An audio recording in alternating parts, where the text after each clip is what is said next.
Hi, I'm James. Welcome to Slaying Sober, where we tell stories of addiction, recovery, and hope. Wherever you are on your sober journey, know that you do not stand alone. She was using ice intravenously and selling her body at 17 until one moment of surrender changed everything. Today's guest is someone I've known for a little while through the rooms of our 12-step fellowship. She's always been funny, quirky and colourful and shown wisdom beyond her years. Recently, we shared a sobriety milestone birthday where I turned 2 and she turned 3. It absolutely blew me away that Amber got clean at 19. It was with some reservation that I thought I should get her on the podcast. And I say reservation because I'm really aware of the seriousness of holding space for my guests. When we sat down, I didn't expect the wild ride that was to follow. Amber's story is like a movie. It features sex, drugs and crime with a dash of childhood trauma and psychosis thrown in. But like all of our stories, there's a plot twist.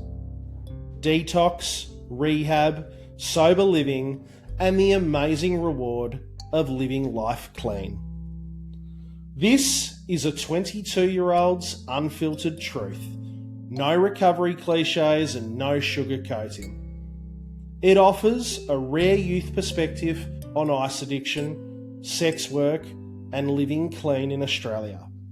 We provide some practical tools and some real hope for anyone who thinks they're too young or too far gone. Buckle up for Amber's incredible story. Hey Amber, welcome to Slaying Sober. Thanks for coming in. Thank you so much for having me. I appreciate it. It's a pleasure. I am really interested in hearing about your weekend. Yes. Now, I believe you got up to something very interesting. I did. I completed a challenge for charity for youth mental health. I was sitting in a 2 metre by 2 metre square for 20 hours in silence. How did you do that? I wouldn't imagine you being able to stay silent for 20 hours. I sleep talk, so I'm surprised I actually did. I can't stop talking. I constantly talk. I could talk to a brick wall and underwater if possible. So what did you learn from this experience? I learned that for a long time I thought being by myself was boredom and boredom was laziness. And I also thought that sitting by myself was isolation. Yes. And I realised in those moments I actually quite enjoy it. I quite enjoy my time. I quite enjoy my peace and the serenity that I actually want in my recovery. Yeah. And you're okay by yourself? I am okay by myself. Yes, it is boring. Yes, I talk to myself. Yes, I make stories up in my head. I realised that I was sitting in uncomfortability because if I can't talk to people, how will people like me? And it was another awakening when I realised that all I have to do is I like me. Yes. That's so beautiful. Yeah, it's hard though, because if you like me, that means I like me. And if you love me or, to my partners or anything like that, that means I love me. That's where I get my self-care. Yeah. That's where I did get my self-care. Is codependency part of your story, Amber? No. I only realised what codependency was recently. Yeah. I haven't actually looked into it because if I look into it, that means I have to acknowledge it and that means I have to work on it. So denial, I love. Yeah. But that's also kept me safe. Yes. Having the trauma background and having partners that have been high up there, having relationships where I was codependent and I was safe and protected was much better than, having that interdependence and independency and, you know, finding out who I actually am. I'll be who you want me to be. And I think that's also being from early childhood of being a chameleon and masking and, you know, getting bullied. Unfortunately, I did get bullied from prep to year 9. Yep. But in that, I would, you know, I'd mimic people's behaviours so they would accept me. Yes. And that's how it comes into the drug world. Yeah. And now in recovery, but I'm trying to stop that. So when did alcohol and drugs become part of your life, Amber? I would say without me consuming them myself since I was born. Yes. You know, my dad being a part of a football club. Yep. He's a life member there. So there's always alcohol, you know, those trivia nights, those late nights after, you know, I raced BMX. I was a professional athlete. Yeah. I know. You can't tell now, but I am. You're a badass. Yeah. I've tried a lot of sports. And it was that Australian culture. Yeah. Do you have memories of being a child and being surrounded by men with beer and alcohol as part of your story? Yeah. So I remember this photo, and it's a funny photo. I was young. I remember I was a baby, and I had a VB long neck right next to me, and it was funny. I've still got the photo, and I still remember the image. But you know, I was decked out in St Kilda gear because I'm a Saint supporter. Yeah, don't hate me. Sorry about that. I know. I think the reason I ask that question is I think about my children, and you know, I was still drinking when my children were young, and like I probably didn't really hide it from them or try and shy away from it too much. Retrospectively, now that I'm doing the work and looking at myself as a child, I can remember what my parents drank, how they drank it, you know, and it wasn't a lot. Like my parents don't have a problem with alcohol. It was my dad having a light beer after doing the gardening, and it was my parents drinking Seaview sparkling wine, which was like a spumante, I suppose, back in the 80s and 90s, but cheap bubbles, you know, but I remember that really vividly now when I think back about it. So it's interesting. Yeah. So when did you first pick up? 14. Yeah. A changing time in adolescence life? Yeah. So I am born in 2003. So I am 22. Oh, God, I feel old. I know. I don't mind telling people how old I am. So I was probably about 13 years old when I started. Yep. And how did that look? And I was allowed to have one drink of Carlton Draft, which I liked because that's what my dad liked. The froth of like the top of the froth of his beer or the end of his beer, because my parents, coming from the Australian culture, is if you're going to drink, I'd rather you do it with me. And then I'd go out, you know, social drinking. I remember the passion pop. Yes. You know, that cheap little fat lambs, like a bottle, all these sort of things that people would do because it was cheap. Yeah. You know, so I would already be drinking, building a tolerance at home, going out on the weekends.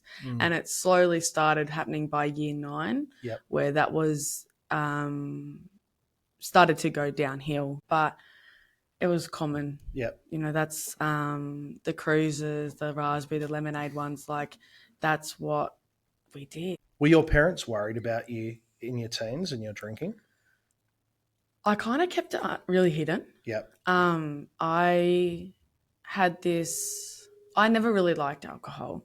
I didn't like it because my head would continue to race as I can talk really fast.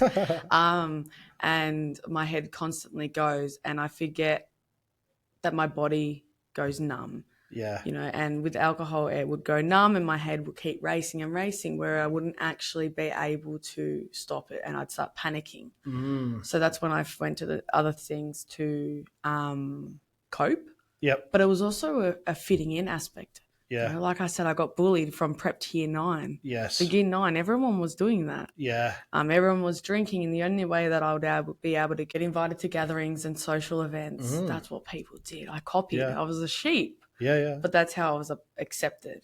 And I liked that, you know. Yeah. So how did things progress from that? I realized that there was other ways that could give me the same feeling that alcohol wasn't giving, or that people wasn't giving, or lying wasn't giving. I used to have a book where I would write down all the lies I said because I'd forget them so much. Yeah. And Why were you being dishonest? fear. Hmm. I didn't. It was a lot. It was easier for me to lie than actually tell the truth. I grew up in the family where if you're honest, you won't get as much trouble if you are honest than if you lie. Yes. However, I'd be honest and then I'd get in the same amount of trouble. So it was easy just to keep lying and lying, but I'd forget what lie. So that's why I brought in that book. Yeah. But I went to school and I left that book at home and it got found. And it's like these whole lies where, I might have had a packet of cigarettes in my bag and I just say they're my mates. They're my friends, they're not mine. Yeah. But they were, excuse me. And it's that deceitfulness, I can't be honest because I didn't know who to trust. Yeah. I come from emotional, unavailable family. Yep. And it is challenging and it's really, really hard because I don't like females. I don't trust females, but I'm learning to. So tell me about the emotional unavailability. What did that look like for you?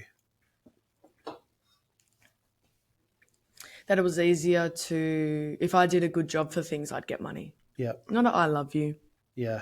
Not a hug. Yeah. Not a I'm proud of you, good job. I'd never get that in private behind closed doors. Yeah. But out in the public, out in the shopping centre, my family would see other people in the streets and say how good we are. Yeah. How good we're doing in BMX and school. But we would never get that one-on-one. I don't know if it was fear. I don't know why. I still don't know why. Yeah. And I learned from a very young age that money is what buys love. Yeah, okay. And what buys appreciation and trust and valuables. It buys trust and it buys a friendship. Yeah. Or it buys pleasure. Pleasure is a big one that will come into my story. Yes. And money and pleasure go hand in hand. Yeah. Hedonism. Money and pleasure. Yes. Would you say that you're a people pleaser? Would you like me to be a people pleaser? Because I can be if you'd like me to be. I know, yeah. Does that answer your question? Yeah, it does. Yeah. It does. Yes. Straight away, yes. Yeah. My face speaks before I do sometimes. Yeah. I've got this standoff-ish body language. I am short and blunt because it's a protective mechanism. Yeah. I don't like people knowing that I'm all gooey inside and all loving and nurturing, because that can be used against me. Yeah. Yeah. So I don't like how that can portray sometimes. Yep. If you said to jump, I would just do it. Yeah. And I'd do it in a speed or a height that I think you would want. I wouldn't ask you how high. Yeah. Because that's too many questions and you might get angry at me. Yeah. I'll say, I'll just do it and hope for the best. Yeah. It gets tiring. Yeah. Burnout, more using of drugs, lying, people pleasing is a form of dishonesty, and a form of dishonesty is manipulation. Yeah. And I never ever thought I manipulated. Being a manipulator, a narcissist, all those sort of things is such a negative derogatory term. Yes. But I was doing that. Yeah. I was lying. Oh, guess what? That's manipulation. Yep. I'm trying to portray an image so you actually like me. I've been doing it since prep. Yeah. And it's a coping mechanism, and I thought it was a survival instinct, don't get me wrong. Yeah. But I don't need it now. Mm-hmm. And that's why, doing 12-step recovery for me personally, and the meetings, I'm able to sit here and have a conversation and try be my authentic self. Yep. I say try because I'm still learning. Yeah. Well, you've got to rewire the brain that you connected the dots up for a certain way for such a long time, and you're rewiring the brain. Yeah. Tell us about your BMXing. So my BMX racing, we'll get on a better positive note.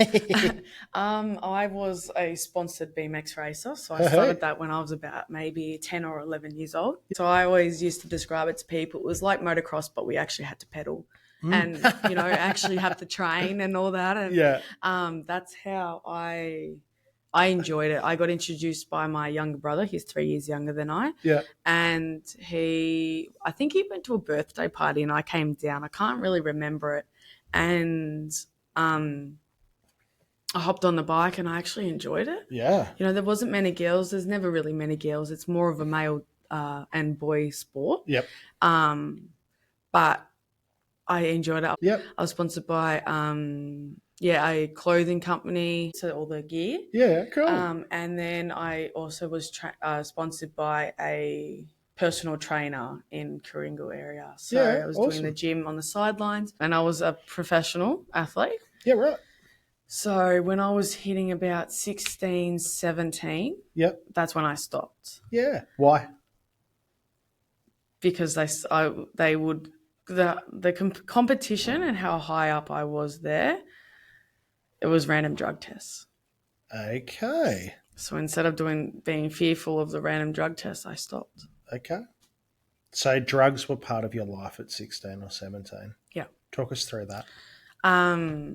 So, going out, those social gatherings, because of the alcohol, it would numb my body, but my head would race. I will use a lot of street names of drugs. So I hope you can follow. Yeah. I'll try my best. So, obviously there was the weed and that would do the exact same thing. Numb my body, race my head. Yeah. But I started hallucinating. Okay. After a couple bongs or something like that, some amount that it's not meant to happen. And I didn't like it. I didn't like the effect. I wanted that control, but I never liked drugs that had a high death rate. Yeah. Because I didn't want to die. I wanted the pain to stop. Yeah. I wanted my head to stop, but not to the point where I can't be still in control. Yes. It's so confusing, It's like I want this, but no, I can't have it because of this. But I want this. Yeah. And it doesn't stop. Yeah. But I, having MD, ketamine, speed, I used to take sneakily take my brother's Ritalin. Yep. But instead of swallowing it, I would snort it. And I thought that was normal. I thought that it's okay. Like, he's calm on it. It might make me calm, but it doesn't say on the box, don't snort it, swallow it. So I just tried and it worked for a little bit, but it didn't get to the point where I was snorting speed.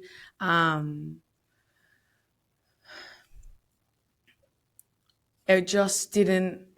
Speed and coke tired me out a little bit. I'd need about maybe 10 lines and 10 to 12 lines and I'd start falling asleep because that's the point of where my mind actually started to calm down and I was able to focus. So those depressants, and I'm obsessed with the brain. I love how the neurotransmitters and the neuropsychology around it. The depressants drugs dropped me down and it made me hallucinate. Yeah. But I needed the stimulant drugs to get me that high that I was actually calm so I could focus, I could eat, I could work, I could sleep and have one thought at a time and be focused. And now I'm just learning to deal with it, dealing with the manicness, dealing with the high, the high adrenaline and all that sort of stuff because that's what I believe in now. I don't need to take medication to make me feel okay. Yep. I need to make me feel okay, and that's with grounding techniques and self-care and stuff like that. Are you referring to neurodivergence? Yes. Yes. Yes. The reason I say that is quite often I have these discussions and we talk about like stimulants actually slowing down the mind and making it sort of sometimes a little easier to function for those with neurodiversity. Um, so tell us about the consequences. When did the consequences start to show?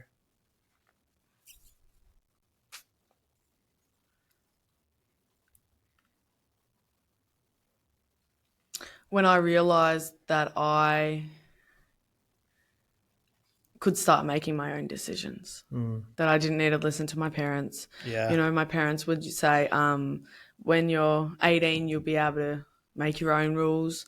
And then, you know, I'd turn 18. They're like, well, no, you still live under our roof. So when you leave, then you'll be able to make your own rules. And then I left and they'll be like, no, we still own your car. So it was always trying to grab something to have something over me. Yeah. Sounded conditional. There was always conditional love. Yes. If you did this, that means good job.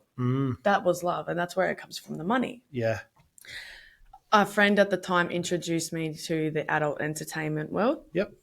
And I realized that for me, I could get money. I could get people's attention. Yep. Out of 8 or 9 girls in a lineup, I was one getting picked at 17. So I was underage. Yeah, okay. You know, and I didn't realize those risks that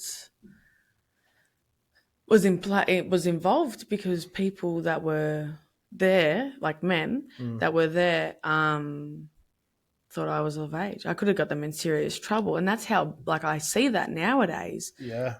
But at the time, I didn't see anything by it. I didn't see anything bad. So I did that from 17 to 19 and a half. Yep. And I actually enjoyed it. There was no consequences. Yeah. I wasn't using heavy drugs. And I do that in quotation marks because there's no such thing as heavy drugs. Yep. It's as heavy as if that's your drug and you're doing it obsessively and a disease and all that sort of, it's a heavy drug. Doesn't matter how or what classification, but I wasn't actually doing that for 2 years or a year even, So you said you got introduced to that industry from a friend of yours. How did you pass off being 18? So technology, the photo of the ID, put it onto Snapchat, white out the name, the birthday, and then type in the new one with the same font, and I had basically ID. Right. So I told them that I lost my license and I had this one, and they said, yeah, that's fine. Just give us the real one when you get it, when you find it. I said I was moving or something. And they never asked. Yeah. Did you think retrospectively that they were taking advantage of a vulnerable young girl?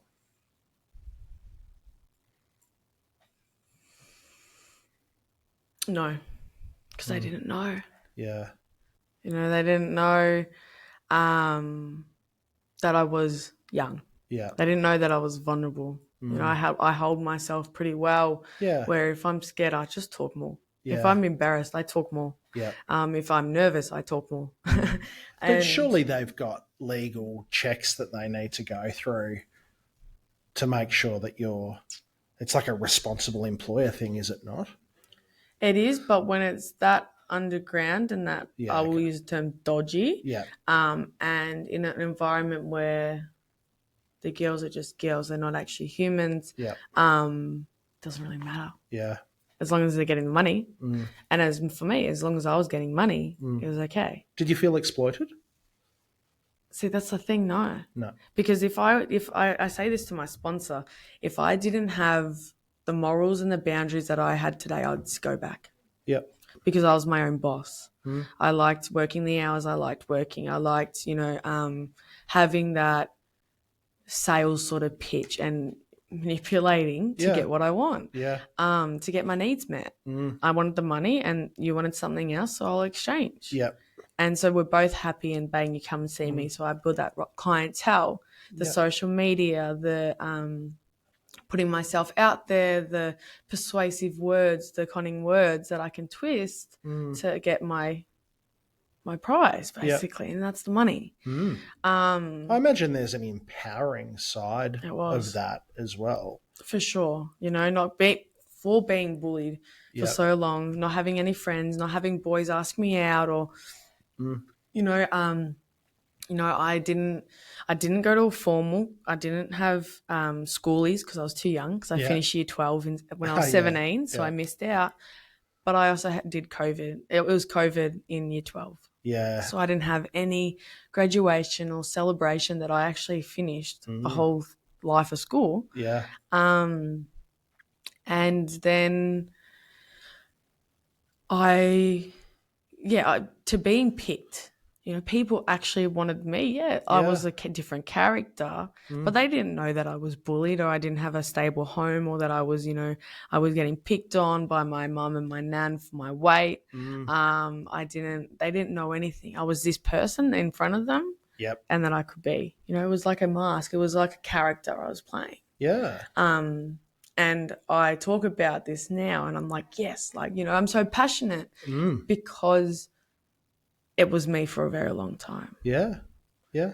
But I wasn't using drugs then. Yeah. Okay. I was doing it before. Yeah. So that's why I think, they say there's a primary drug and a secondary drug. And they normally say that alcohol was the first drug, or weed. Yes. But I honestly think that the sex addiction that was there, the sex and love addiction was there well and truly before anything happened. Yeah. Because I wasn't getting it from my mum. I wasn't getting that love, not the sex, obviously, but the love and the dependency and the nurturing aspect. So I was looking for it elsewhere. Yeah. So when I picked up ice, it was after sex work. People think it was before, it goes hand in hand in that industry. Yep. That's very interesting to hear. Yeah. So when you picked up ice, why do you think you were led towards that? I was at a party and the drugs ran out. The MD and the ecstasy was run out, and they pulled out a bag of gear and they said, this is much better. It beats having, MD in bread and chewing it, and, it's in the teeth and all that sort of stuff. I know I'm neck raving, I'm sorry, but I have to, because I got to trigger myself to remember where the fuck I came from. Yeah. But I do it safely. Yes. And I do it in a way where I call it out. Hey, I'm about to neg rave, blah, blah, That's good. And like a trigger warning, I guess, if you want to call it that. But the drugs ran out. Yep. And this person, they taught me how to hold the pipe. They taught me how to use it, and I watched them use it, and then it was good. My brain stopped. Yeah. That little chatter, the static you can hear constantly, it went. And I was like almost about to cry, and I'm being emotional, because that's what I've had my whole life. Yeah. I've got it now. Yeah. It's back now because it's never going to go away. But in that moment, I was obsessed as the second I used it. Yeah. Because I tried with the depressants. It doesn't work. I needed so much stimulants that it would finally work, only for a little bit, and then it'd be back again. So you found your drug. Yeah. I think the drug found me. Yeah. I didn't find it. Yep. I wasn't really looking. But it got to the point where I was looking. Yeah. In everything. Yeah. You became obsessed with it? Yeah. I would say, yeah. The first time I had it, I knew that I'm going to be doing this for a while. I didn't know when. I didn't know how long for. Gratefully and thankfully, it was only a year and a half of using ice. Yes. But if you look at the time span from 14 or 13 to 19 and a half, that's 6 years. So that's how long I've been using for. Yeah. Yes, there was breaks, but to put a substance in my body, it actually started back when, I had a cold or a sniffle in my nose, and my parents would give me cold and flu, relying on medication to make me feel better. 100%. That's what I did with the ice. I'm struggling, bang, I'll use. I left home, I was driving, I was on Facebook, and I was seeing people that I may know, mutual friends. I know this person smoked ice, so I went over and looked at their friends, and I picked the most person that looked like they were smoking ice.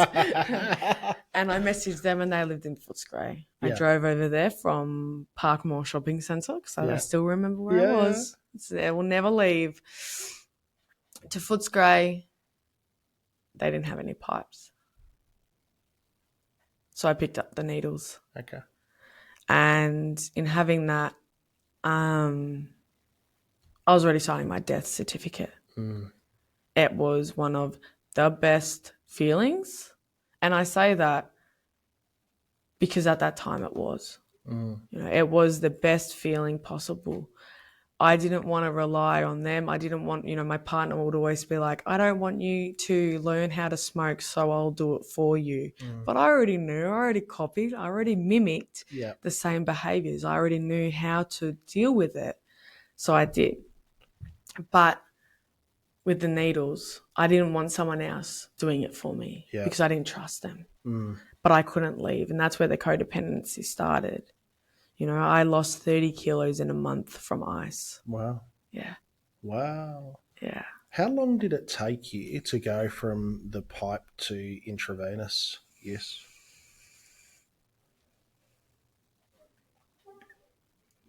Four to 6 months. Yeah. Wow. Yeah. And that codependency, so how did that look? I wouldn't leave the flats, Footscray Flats and Flemington Flats. I wouldn't leave without the partner at night time only, not daytime, because he didn't trust me looking at other people. Yeah. I know, how romantic. Yeah, right. Yeah. And then what he told me, I believed. It was his own flat, and he was sleeping in the lounge room on a mattress. There was rubbish, graffiti on the wall, all that sort of stuff. And I go, yeah, I want to stay here. Yeah. I didn't shower, getting yelled at, getting thrown. It was never physical, but I was thrown water on. Water was thrown on me. Yelling, abuse, all that sort of stuff. I'd have panic attacks, and it was just shut the fuck up. You're just dramatizing it. It's okay. You don't need to stress. And then it would be all nice and loving and caring. And it's like, and I learned that any attention's good attention. I remember I looked at myself in that mirror in the bathroom, and I didn't know who I was. Yeah. I was grey, I was yellow, I was skin and bones. I haven't slept. I was fearful, and I would say I was probably naive then. Yep. Were there people coming and going? Yeah, so because we were sleeping in the lounge room, one of the other people were dealing in the house, and there'd be people coming in and out and all that sort of stuff. And then there was this guy that was standing at the end of the bed. And I had to wait. I waked up the person next to me, the person that I was seeing. I will say it was never really a partner. It wasn't a relationship. We had a relationship with the drugs. Yeah. I didn't love him or like him. I liked the drugs and what he had. And the attention that he would give me sometimes. Yeah. I had so I woke him up, and that person at the end of the bed left the door, and I got yelled at and accused. Why the fuck would I wake him up? You're talking shit, no one's there. You're fucking a junkie. You're a drugged fuck whore. All these words and these connotations and these, not nice words. Yep. So I learned not to wake him up. Do not wake him up when he's sleeping, because he gets angry and violent. Never physical though. Yep. So I thought that was okay. Did you feel unsafe?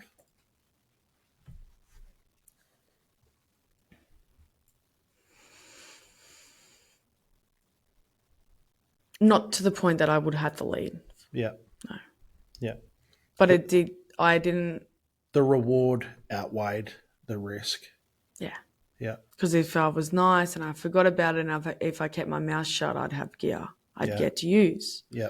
And it would be okay. After a shot, we were fine. Yeah. You know, it was like nothing happened. And were you working then, or you were just, that was your life? Oh, no, I wasn't working then. No. Not in the sex industry. He didn't like it. What a surprise. That concludes part 1 of Amber's story. Part 2 will be released tomorrow, so please listen in for the rest of her story about her addiction, recovery, and hope. It's an absolute cracker. For more information about Slaying Sober, please follow us on Instagram at Slaying Sober Pod. Tell your friends and rate us on your chosen platform. It'll mean the world to me. Have a great day.